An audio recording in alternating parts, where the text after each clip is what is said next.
Good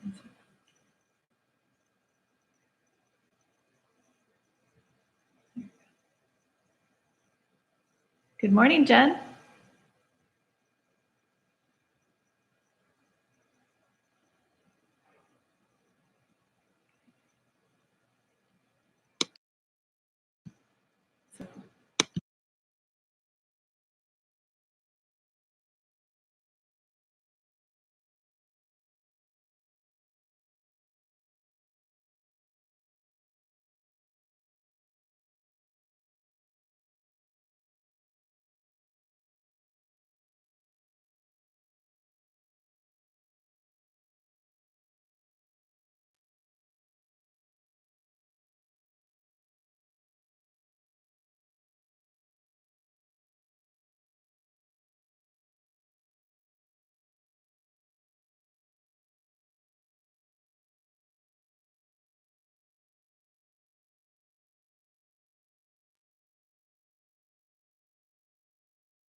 spell pervades the universal Dharma realm,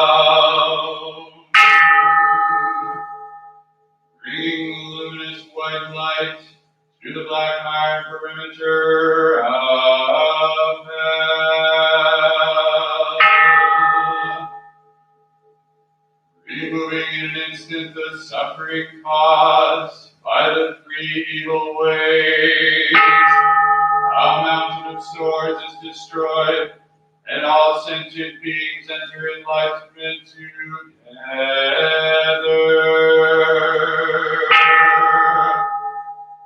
Homage to the Master Teacher, Vairocana Buddha, compassionate Lord of the lotus-born universe, expanding the treasure verses of the sacred golden text contained within precious cases written on jade scrolls.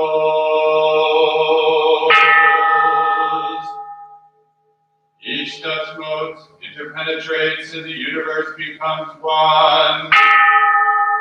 Every realm is united with all other worlds.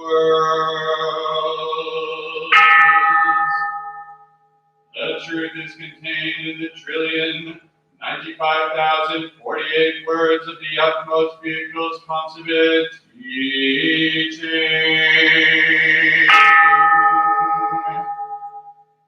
Homage to the Avatamsaka Sutra, expounded by the Buddha. To understand the Buddhas of endless time, just penetrate this phrase. Everything is created by mind alone. The mantra of shattering hell. Namvata Shijinam Samyak Samutta Kuchinam Om Ajinabhavasi Jiri Jiri Om. Namvata Shijinam Samyak Samutta Kuchinam Om Ajinabhavasi Jiri Jiri Om. Namvata Shijinam Samyak Samutta Kuchinam Om Ajinabhavasi Jiri Jiri Om. Vowing now for the rest of my life not to give rise to extraneous thoughts, following only Amitabha Buddha. Thought after thought will constantly merge with the rays of his jade-like brilliance, each instant never leaving the qualities of his golden form. Holding a mala and bearing witness to the universal Dharma realm, empty spaces full of thread, leaving nothing unconnected. There is nowhere that Rokana Buddha is not present equally. Through contemplation, seek Amitabha of the Western Shore. Homage to the great teaching master, Lord of the Western Shore, the Buddha, the Tathagata of infinite light. Homage to Amitabha Buddha, the land of ultimate bliss has 10 kinds of adornment. Homage to Amitabha Buddha. It is adorned with Dharmakara's vow, his cultivation cause. Homage to Amitabha Buddha. Adorned with the power of Amitabha's 48 vows. Homage to Amitabha Buddha. Adorned with Amitabha's name and the brilliance of his life force. Homage to Amitabha Amitabha Buddha. Adorned with the bejeweled images observed by the three Bodhisattvas. Homage to Amitabha Buddha. Adorned with the peaceful bliss of Amitabha's Western world. Homage to Amitabha Buddha. Adorned with peaceful rivers running with pure and meritorious waters. Homage to Amitabha Buddha. Adorned with peaceful basilicas with halls of wish-fulfilling jewels. Homage to Amitabha Buddha.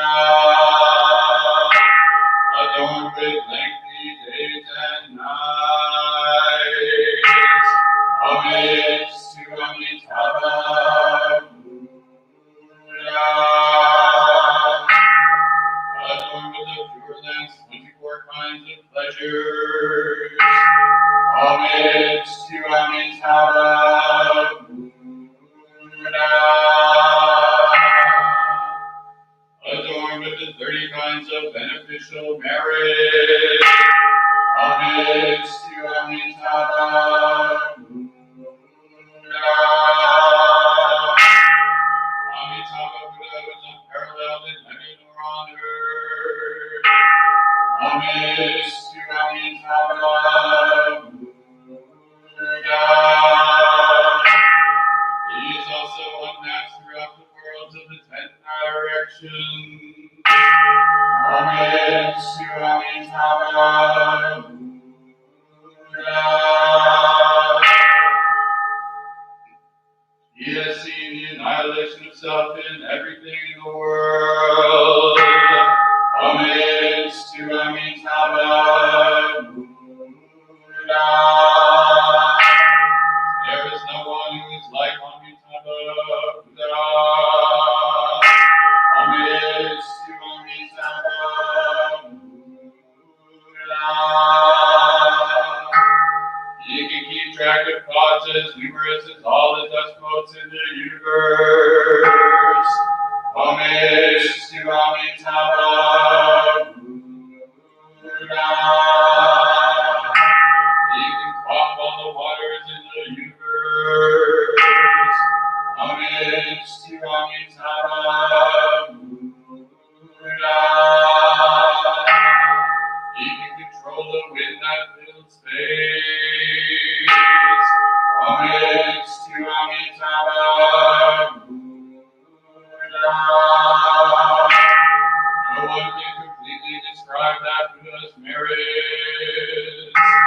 Homage to Amitabha Buddha. Amitabha Buddha is omnipresent. Homage to Amitabha Buddha. Keep your thoughts on him and never forget. As thoughts probe that place of no thought, the 6 sense gates will constantly emanate light of purple and gold. Homage to Amitabha Buddha. Amitabha's face, like the full moon, is at the front of the hall of ultimate bliss. Homage to Amitabha Buddha. His jade expressance and his gold form radiate through space. Homage to Amitabha Buddha. If a person call his name for only a moment, they will instantly consummate immeasurable merit. Homage to Amitabha Buddha. Along with all sentient beings, I vow together to enter the the sea of Amitabha's great vows, and to ferry across sentient beings, so that I and others may simultaneously complete the path to Buddhahood.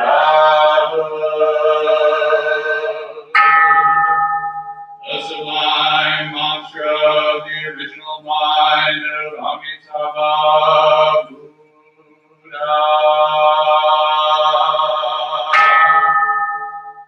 Om Yatam Aritara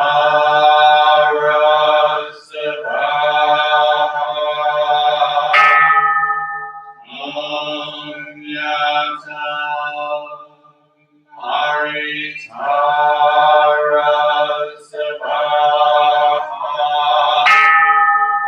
Om Yatam Aritara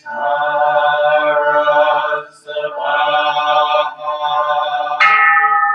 Om Yatam Aritara Savaha. Om Yatam Aritara Savaha. Om Yatam Aritara Savaha. Om Yatam Aritara Savaha. Om Yatam Aritara Savaha.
Good morning. Welcome in from the 10 directions. Doing things a lot differently than we are used to. I miss seeing all of you. I can't read your chats from here, but I will make sure to read them later. We're going to stand now and sing short Yegel before we do the 3 refuges in English. We'll do it a little bit differently for those of you who are watching from home. We will turn to face the camera so that you can hear our voices better instead of turning and facing towards the altar.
I go for refuge to Buddha, my deeply awakened mind, the living source of understanding and compassion, which must be cultivated to be known fully.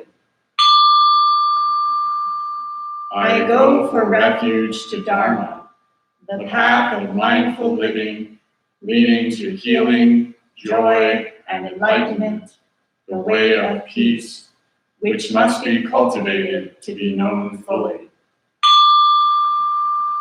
I go for refuge to the Sangha, the loving and supportive community of practice, realizing harmony, awareness, and liberation, which must be cultivated to be known fully. I am aware that the three jewels are within my heart. I vow to realize them. I vow to understand living beings and their suffering. I vow to cultivate loving kindness and compassion, and to practice joy and equanimity. I vow to live simply and sanely, content with few possessions, and to keep my body healthy. I vow to let go of all worry and anxiety in order to be light and free. I am aware that I owe so much to my parents, teachers, friends, and all beings. I vow to be worthy of their trust, to practice wholeheartedly, so that understanding and compassion will flower, and I can help living beings be free from their suffering. May the Buddha, the Dharma, and the Sangha support my efforts. May the Buddha, the Dharma, and the Sangha support my efforts. May the Buddha, the Dharma, and the Sangha support my efforts.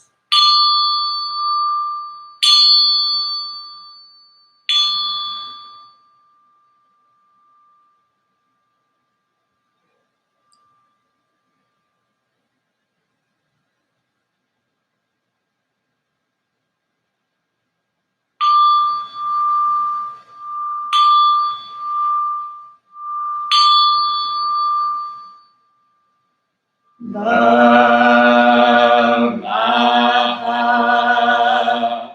Prajna Paramita Hridaya Sutra.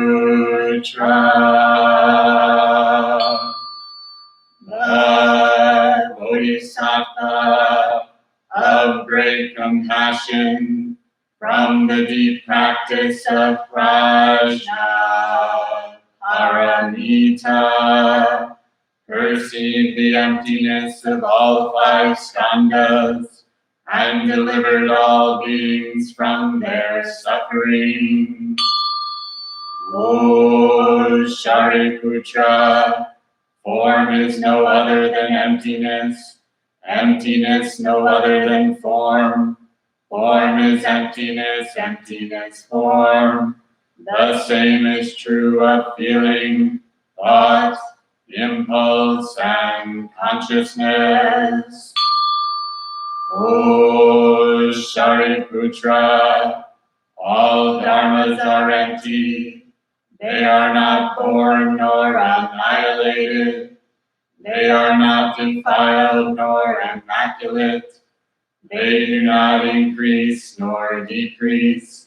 So in emptiness, no form, no feeling, no thought, no impulse, no consciousness, no eye, ear, nose, tongue, body, mind, no form, sound, smell, taste, touch, or objects of mind, no realm of sight, no realm of consciousness, no ignorance, nor extinction of ignorance, no old age and death, nor extinction of them, no suffering, no cause of suffering, no cease from suffering, no path to lead out of suffering, no knowledge, no attainment, no realization, for there is nothing to attain. The Bodhisattva holds on to nothing but prajna paramita. Therefore the mind is clear of any delusive hindrance. Without hindrance there is no fear. Away from all perverted views, one reaches final nirvana. All Buddhas of past, present, and future, through faith in prajna paramita, attain to the highest perfect enlightenment.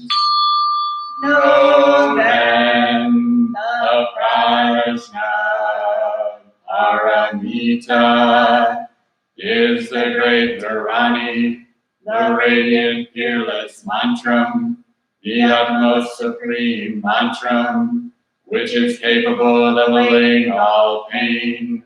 This is true beyond all doubt. Proclaim now the highest wisdom, the prajna paramita. Gate, gate, aragate, arasamgate, bodhisvaha. Gate, gate, aragate, arasamgate, bodhisvaha. Gate, gate, aragate, arasamgate, bodhisvaha. Dhammaha prajna paramita hridaya sutra.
So good morning again.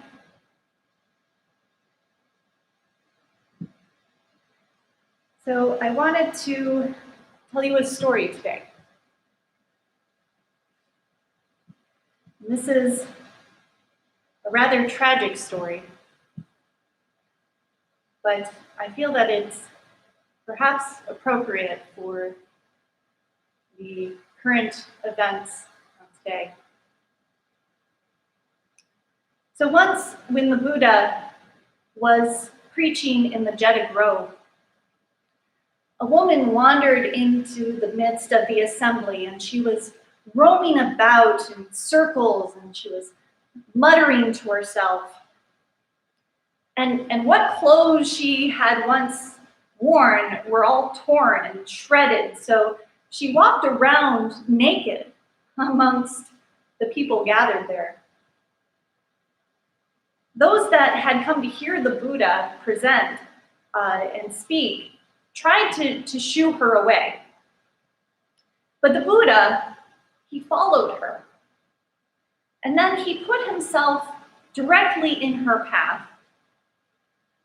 And there he spoke to her very gently. And once she was standing in front of the Buddha, she was able to recover her presence of mind. And someone gave her one of their outer robes so she could wrap it around herself. And from that day forward, her name then became Patakara, which means cloth wearer. So the Buddha encouraged Patakara to tell her story. She had come from a wealthy banker's family, and she had been betrothed to a man of similar caste. But she had actually fallen in love with one of the servants in the household. And so they decided that they were going to run away together. Before long, Patakara had become pregnant. And she pleaded with her husband to let her return home to her family to give birth, which was the custom during that time. But her husband didn't want to return to his former employers for fear of being punished for what they had done. So he kept putting her off until finally she left for the journey alone. Her husband caught up with her about halfway, and she had gone into labor. So he built a shelter for her for the night, and once their son was born, there was no longer any reason to go to her parents' house, so they returned home. Later, she became pregnant again. And once again, she asked her husband if she could return home to her parents in order to give birth. Again, he was very reluctant and kept putting her off, until finally she set out on the journey without him, taking their firstborn son with her. And again, her husband caught up with her halfway, just as she was going into labor. Now a storm was also coming up, and so he left her in order to find the materials to build them a shelter. When he didn't return, she gave birth alone that night and spent the night holding her two children close to her to shelter them from the storm. In the morning, she found her husband. He had been bitten by a poisonous snake and had died. She blamed herself for his death and mourned for 2 days before setting off again to return home to her parents and her younger brother.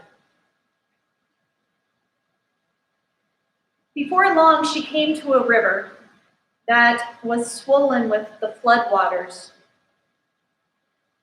She knew that she wouldn't have the strength to carry both of the children across this river at the same time. So she told her firstborn son to stay on the riverbank, and she carried her infant newborn across the water. Once on the other side, she laid her infant on a soft bed of grass and she turned back to go get her son. But she kept looking back and looking back, turning around and looking back and checking on her infant son as she went. And she was about halfway across the river when suddenly she saw a large bird swoop down and grab the infant in its claws. And she was screaming out and waving her hands at the bird as it was flying away with the baby. Now, Padakara's older son thought that when she was crying out that she was calling to him. And so he stepped into the water to get to her and was swept away by the strong current and drowned. Pulling herself out of the water, Padakara's grief was almost too much to bear. But finally, she returned and continued on her journey. At the edge of the village where her parents lived, she saw smoke rising in the distance near her childhood home. So she stopped a man to ask about it, and he told her that during that previous storm, the house had collapsed on her parents and her brother, and now their bodies were burning on a funeral pyre.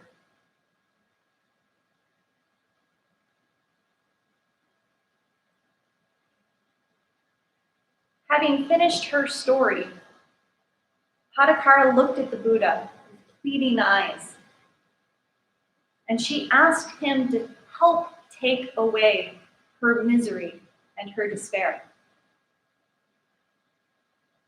But the Buddha replied, Padakara,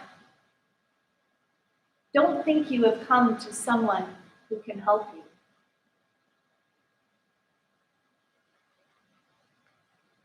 When you yourself leave this world, no one can help you. Even in this life, no one can help you. And then he spoke to her of the Buddhist path. When he had finished, she asked if she could be ordained, and from there she entered into the community of nuns and became one of the foremost nuns in Buddhist history.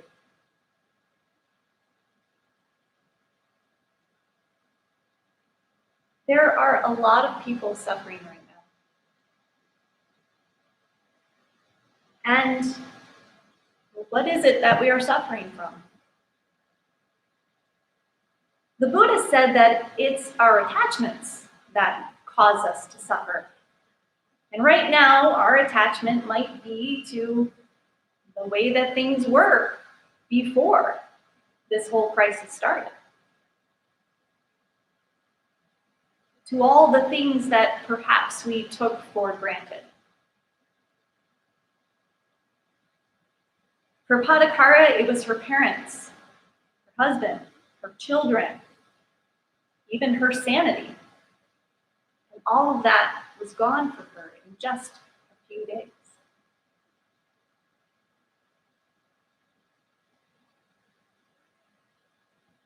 The Buddha's teaching is not meant to trivialize the suffering that people are experiencing. He's not saying, oh, you're just attached and you need to let it go. He's not saying you just need to calm down and breathe. He wasn't saying, well, people die all the time and you'll die someday too, so you should just get used to impermanence. Remember that when the Buddha sat underneath the Bodhi tree, he focused his mind on all of the suffering inherent in the world. He saw every possible scenario of suffering, including what Padakara had experienced, including perhaps even what we are experiencing today. So I would like to think that when he said to Padakara, no one can help you, he did so with the full power of the compassion and empathy that he had. He was willing Padakara to understand that no one could pull her out of the depths of her despair but her. No one was going to end her mental suffering for her. So he told her about the Eightfold Path, the way to train your mind so that you can end suffering for yourself and for others.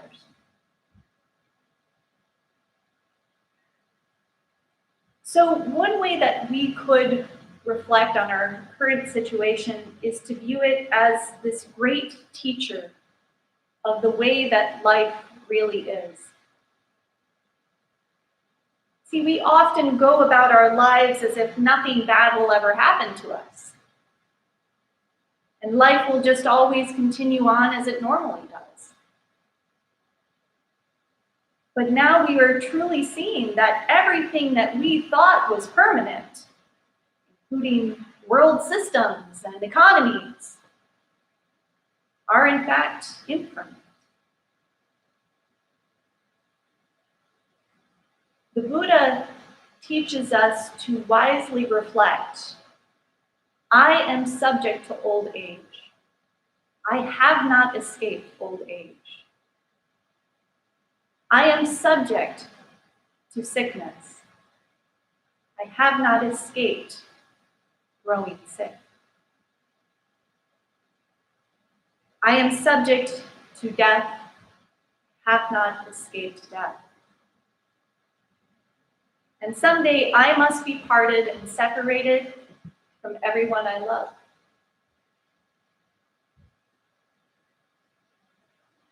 All that I take with me when I die is my karma, that the legacy of my deeds in this life. So we can reflect on these teachings and know that we don't really know what will happen.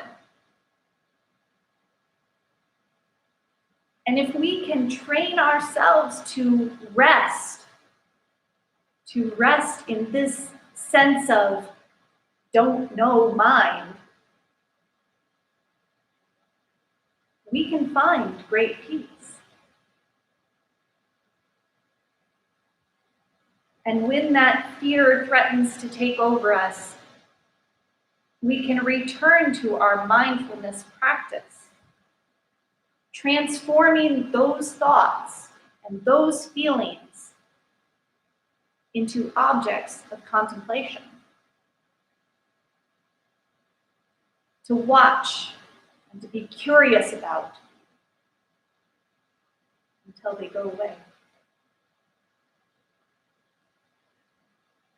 So the path is there. It is all laid out for us. There are clear signposts all along the way. But we will never get there if we don't take that first step. And the next, and the next, and the next. It is certainly not an easy road.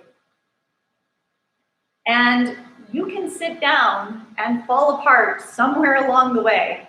And believe me, I will understand if you do.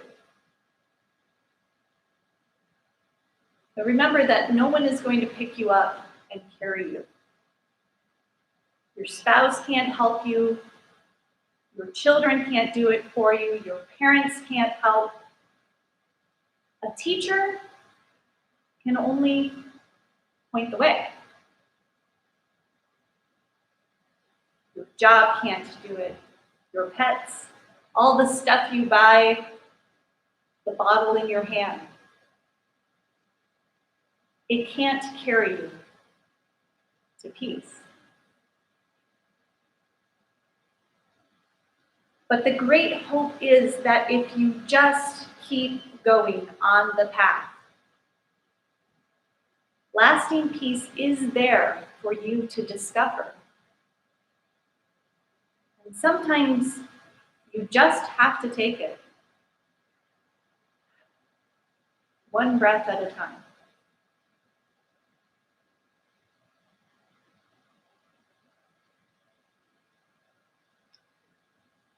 Always with you on the journey. Be well.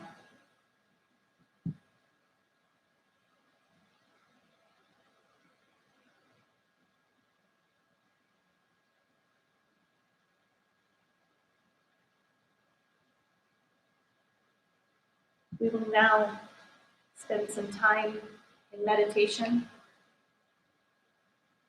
before moving on to a few announcements and our closing methods.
So, not much in the way of announcements. There's not a lot going on here at the temple. But I would like to say that we are working towards doing recovery meetings via Zoom, the Tuesday meditation via Zoom as well. Reverend Yamsu, Mark Pepper, is working on that. The LGBTQ Dharma group will also be meeting soon. For those dates and times, feel free to check the newsletters that are now coming out on Fridays. That seems to be with all of the recording that we're doing on Sundays. It's easier for us to work on newsletters later on in the week. I did want to mention this wonderful ceremony that the Venerable Ansu has written, the sharing merit ceremony, that we have recorded twice now, once just the audio and the second time through video recording, and both of those are on our new YouTube channel. So please do, subscribe to it if you want to stay up to date with the videos that we are recording. This talk today, the Dharma talk that I did, is also, I did take an audio recording as well, so I will load that onto the website for those that maybe aren't able to use the YouTube site. But the sharing of merit ceremony, if you are interested in having names included in that ceremony or sentiments that you would like to include, please do email them directly to Ansu, and we will include that in the ceremony retreat. We are not doing the ceremony today because we are doing this live stream instead, but I did want to just do sort of a shortened form in order to just hold in our hearts and our minds all of those right now who are suffering from this COVID-19 virus. And so I will say, inequality among all beings, with open-hearted compassion for those who are facing any mental or physical challenges, who are sick, being treated for sickness, suffering isolation and loneliness, or close to death. We now hold it all in our hearts and minds.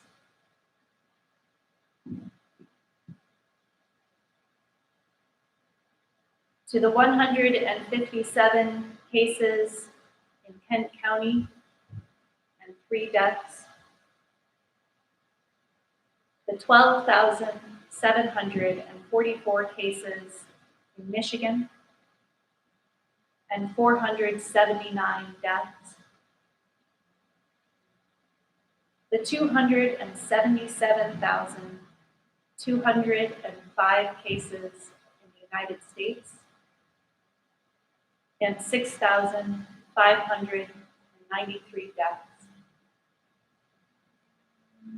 And to the 1,051,635 cases worldwide, and 56,985 deaths, and all those not yet reported.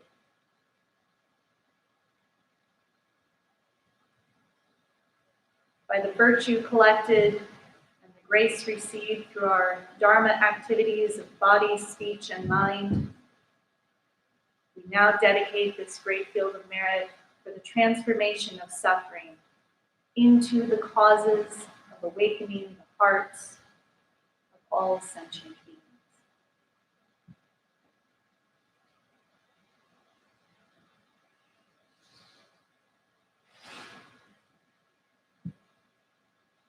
So we will finish up. We will move the camera back again and stand and do the final closing gathas.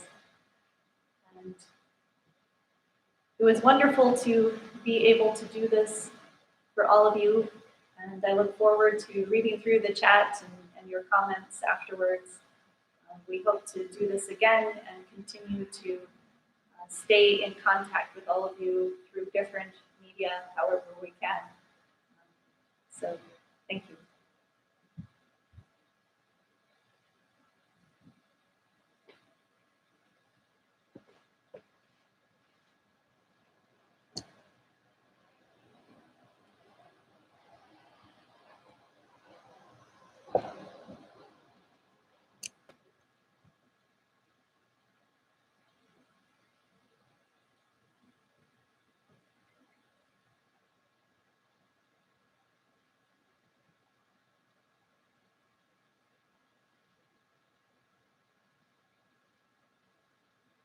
And we say together, For all unskillful action ever committed by me since of old, on account of my beginningless greed, anger, and ignorance, born of my body, mouth, and thoughts, now I atone for them all.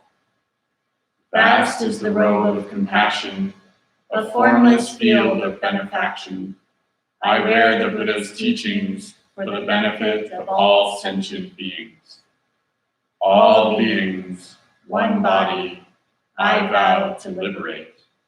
Endless blind passion, I vow to uproot. Dharma gates without number, I vow to penetrate. The great way of Buddha, I vow to attain.